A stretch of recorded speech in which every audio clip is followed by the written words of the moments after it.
Buenas tardes a todos, bienvenidos a tu cita con Jesús una vez más. Hoy vamos a estar leyendo principalmente el libro de Eclesiastés. Tuve la oportunidad de leerlo completo y la verdad que me pareció muy bonito y que también conecta con muchos otros versículos de la Biblia y pues en parte eso le da el título al mensaje y es como perseguir el viento. No cómo perseguir el viento, sino cómo perseguir el viento. Em, bueno, vamos a leer lo que dice Proverbios 1, versículo 7. Dice, el temor del Señor es la base del verdadero conocimiento, pero los necios desprecian la sabiduría y la disciplina. Entonces, y bueno, vamos a estar conectando justamente dos conceptos, por decirlo de alguna manera, muy importantes en la Biblia, que son el temor del Señor y la sabiduría. Pero aquí nos dice algo muy claro y es que el temor del Señor es la base del verdadero conocimiento, es decir, de la verdadera sabiduría. Y bueno, para entrar un poquito en contexto de lo que habla el libro de Eclesiastés, es básicamente como un monólogo que hace un rey de Jerusalén. No especifica, o sea, bueno, no se ha llegado como a un consenso de quién es el autor de este libro, pero la mayoría de personas creen que fue el rey Salomón el que lo escribió. Y dice, este es en los versículos del 16 al 18 del capítulo 1. Me dije, a ver, soy más sabio que todos los reyes que gobernaron Jerusalén antes que yo. Tengo más sabiduría y conocimiento que cualquiera de ellos. Así que me dispuse a aprender de todo, desde la sabiduría hasta la locura y la insensatez. Pero descubrí por experiencia que procurar esas cosas es como perseguir el viento. Cuanta más sabiduría tengo, mayor es mi desconsuelo. Aumentar el conocimiento solo trae más dolor.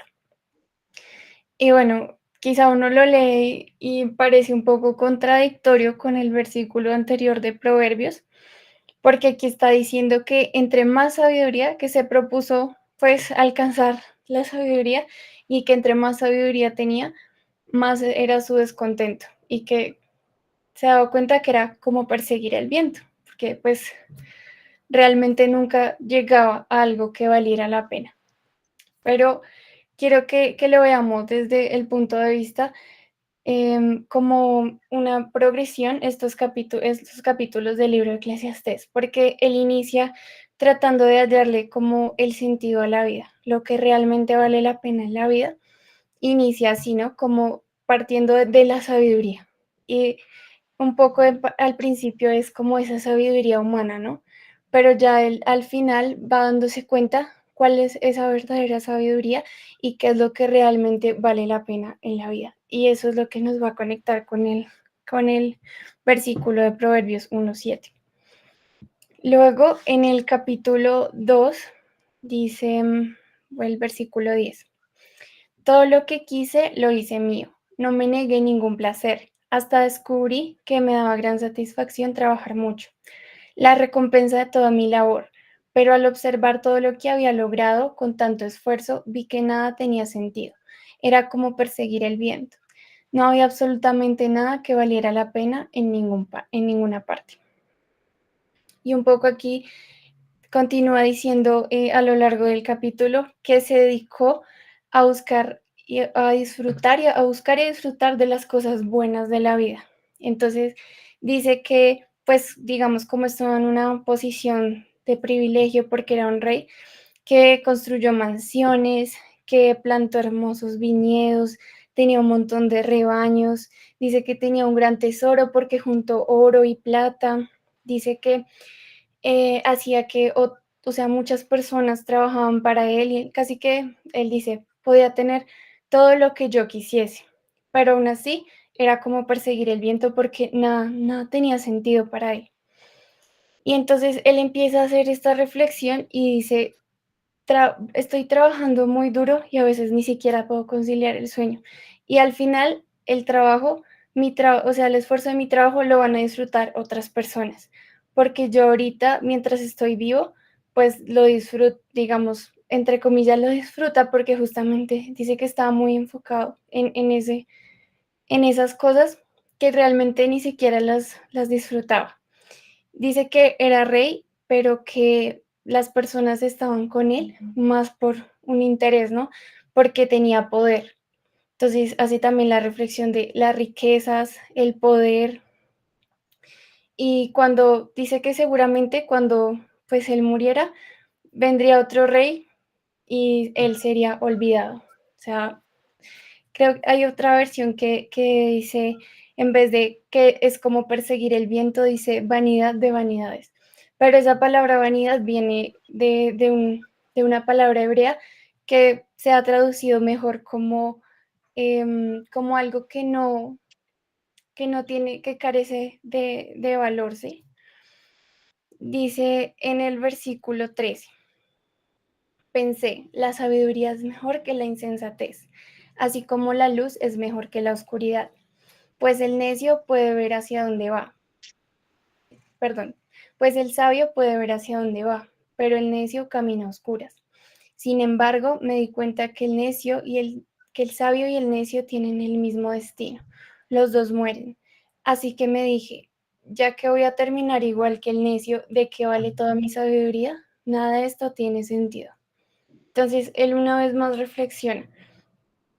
Aparte de las riquezas, que se da cuenta que realmente no valen la pena, luego el poder tampoco vale la pena, y luego aquí habla de la sabiduría, ¿no?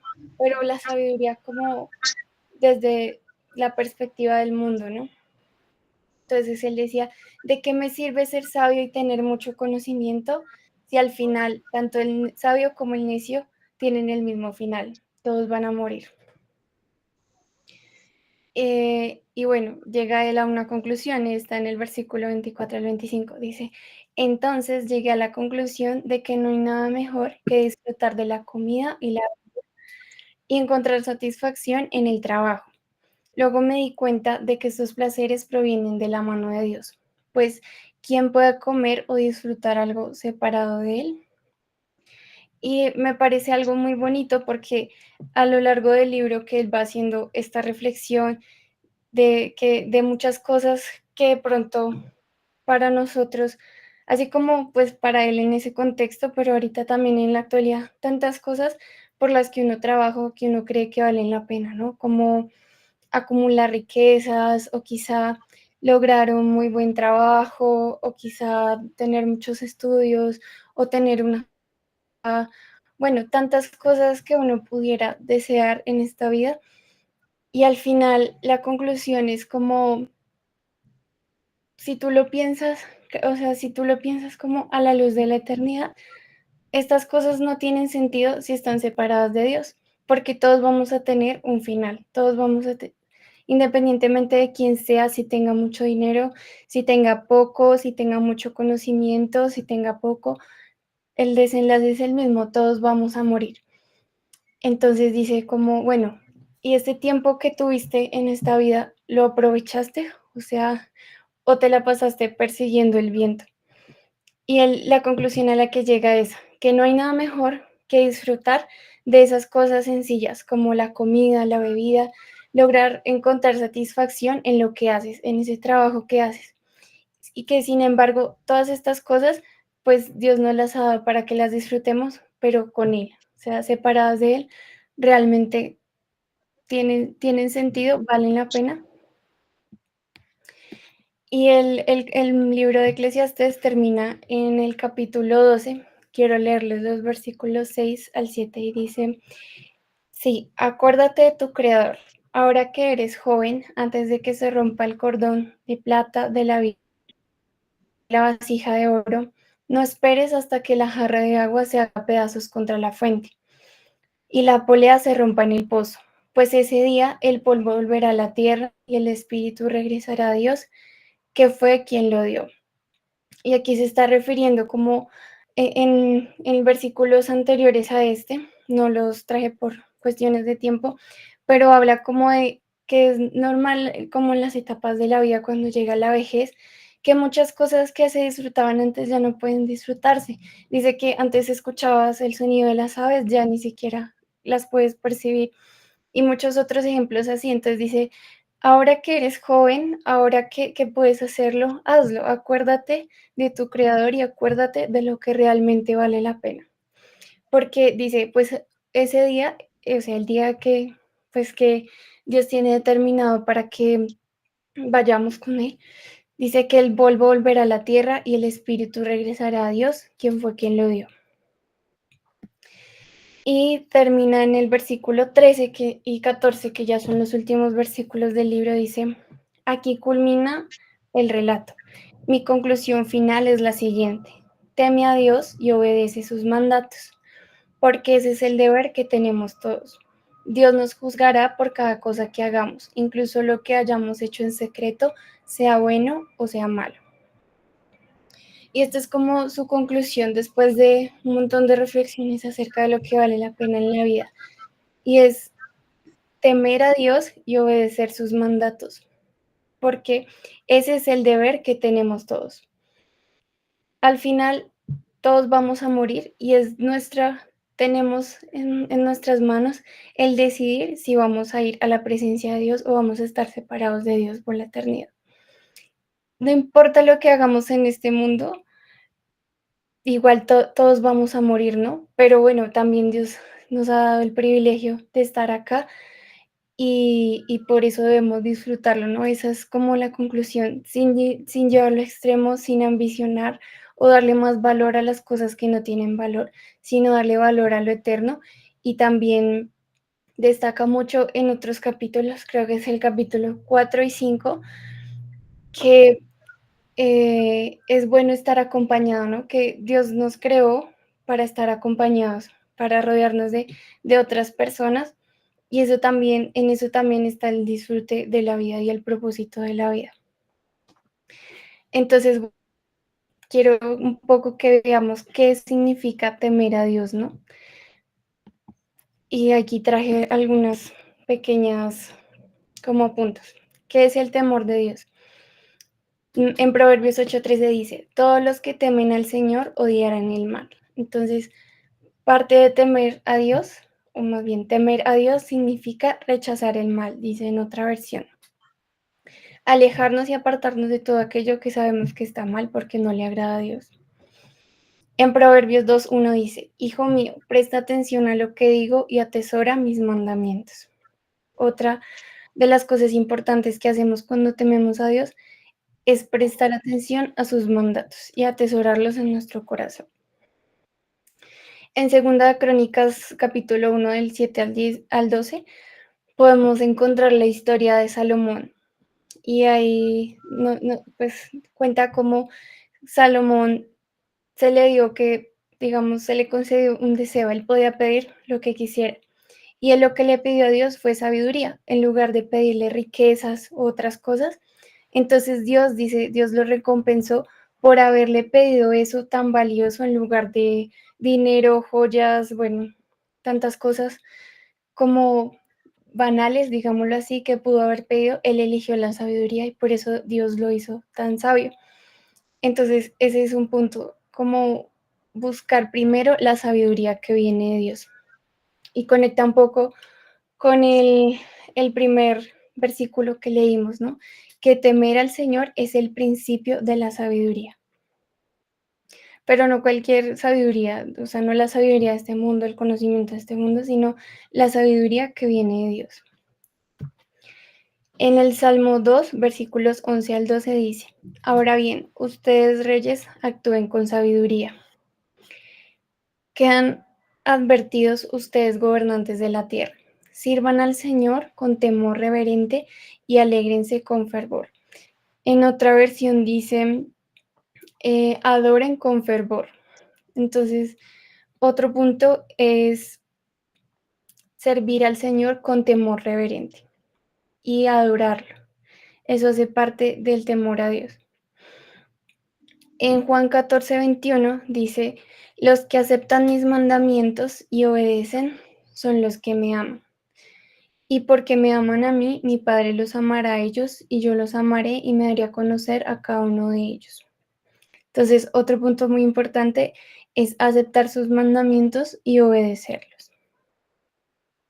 obedecerlos por amor. No es un, digamos, cuando se habla del temor a Dios, no es un temor de miedo, de pánico, sino es un temor de respeto, un temor que es desde el amor, cuando tú no quieres lastimar a alguien porque lo amas, porque lo respetas, porque le das el lugar que se merece, desde ahí es que se entiende el temor de Dios. Y por último, y algo muy importante que quiero recalcar, está en Romanos 3, del 23 al 24, y dice, pues todos hemos pecado, nadie puede alcanzar la meta gloriosa establecida por Dios. Sin embargo, en su gracia, Dios gratuitamente nos hace justos a sus ojos por medio de Cristo Jesús, quien nos liberó del castigo de nuestros pecados. Entonces, una parte importante también del temor a Dios es reconocer nuestros pecados, reconocer que nos equivocamos y que necesitamos a Jesús para que sus pecados sean perdonados y podamos ir al Padre y podamos ir a Dios. Y bueno, este también como que le da sentido en parte a toda la historia, ¿no? Porque qué diferencia tiene, y bueno, el autor de hecho lo hacía, ¿no? ¿Qué diferencia hay entre un animal y el ser humano? Si al final todos vamos a morir, pues la diferencia es que nosotros, como seres humanos, Dios nos dio ese regalo de la vida eterna junto a Él cuando aceptamos a Jesucristo en nuestro corazón. Y ese es el mensaje que quería un poco transmitirles, que más allá de tantas situaciones difíciles que se pueden presentar en nuestra vida, que por supuesto son difíciles y Dios está siempre atento a escucharnos y a sustentarnos, a ayudarnos, no debemos perder de vista eso que es verdaderamente valioso en nuestra vida y que no los afanes de pronto eh, del día a día o que tantas cosas que se nos enseñan en este mundo en cuanto de pronto a lo que significa ser exitoso, lo que significa ser próspero, lo que significa ser sabio. Por encima de todo eso debemos recordar qué es lo que nos enseña Dios, qué es lo que nos enseña en su palabra y recordar lo que verdaderamente vale la pena, ¿no? Y disfrutar el regalo de la vida que Dios nos da cada día y recordar que debemos mantenernos firmes en Él, con ese temor a Dios, con ese respeto y que tengamos la certeza de que aunque no sabemos cuándo, pero el día que Dios vaya a venir por nosotros, vamos a estar listos y preparados. Y ese será o sea, ese es el verdadero sentido de la vida. Y que no nos la pasemos de pronto como el título, como persiguiendo el viento en cosas que no valen la pena. Y bueno, ya para terminar, quisiera hacer una oración. Dios mío, en esta noche queremos darte gracias, Padre. Gracias porque nos has dado la oportunidad de estar aquí, Señor, escuchando tu palabra. Gracias porque nos has dado vida, Señor, porque nos has dado una familia, Señor, un techo, un hogar, un plato de comida, Señor. Gracias porque a pesar de todas las dificultades, Señor, que enfrentamos todos los días, sabemos que tú estás con nosotros. Gracias por recordarnos, Dios, qué es lo verdaderamente importante, Señor, qué es lo que vale la pena, qué vale la pena aferrarnos, Señor, y qué es lo que debemos soltar, Señor. Ayúdanos, Señor, danos esa sabiduría que viene de ti, Señor, que busquemos no la sabiduría que viene de este mundo, Señor, sino la sabiduría que viene de ti, Señor, que nos guía, que nos enseña, Señor, a disfrutar de la vida que nos has dado, Señor, y también a darle un propósito, no solo en este mundo, sino a nivel eterno, Señor, a un propósito de una eternidad contigo, Señor, para nosotros y para las personas que amamos, Señor. Te ponemos en tus manos, Señor, a todos los que estamos aquí reunidos, Señor, y a todos los que están escuchando este video. Por favor, Dios, tú que conoces el corazón de cada uno de nosotros, obra, Señor, conforme a tu voluntad, conforme a tu sabiduría, Señor, lo que tú sabes que es mejor para nosotros, Señor. Te lo pedimos, Señor, ayúdanos, Señor, respáldanos, consuélanos cuando estemos tristes, Señor, y ayúdanos a sentir esa paz, Señor, que sobrepasa todo entendimiento, aún en las pruebas y momentos difíciles, Señor. Te lo pedimos en el nombre de Jesús. Amén. Amén. Y bueno, muchas gracias a todos los que están viendo el video. Los esperamos el próximo viernes en Tu Cita con Jesús.